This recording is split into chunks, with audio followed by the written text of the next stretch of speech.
Kung, alam mo yun, yung bilang nanay, ayaw niyang mahanginan ng polluted air yung aming panganay.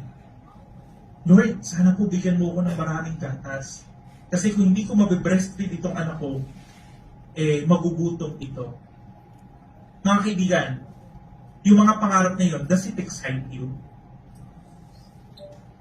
Ha? No, honestly, does it excite you? Yes. Anong tingin niyo sa akin? Natutuwa ba kayo para sa akin o nalulungkot kayo para sa akin?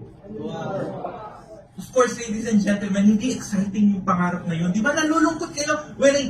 Pag sinare ko sa inyo yung mga ganung pangarap, di ba nakawa kayo sa akin?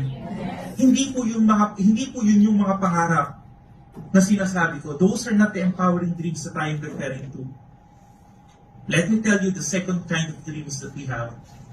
When we attended this kind of presentation, nung naka-attend kami ng Sante Partnership Program, ang pangarap namin nag-iba. Sabi namin, sana kumita tayo ng 6 figures every month. Sana makapag-travel din tayo around the world ng libre.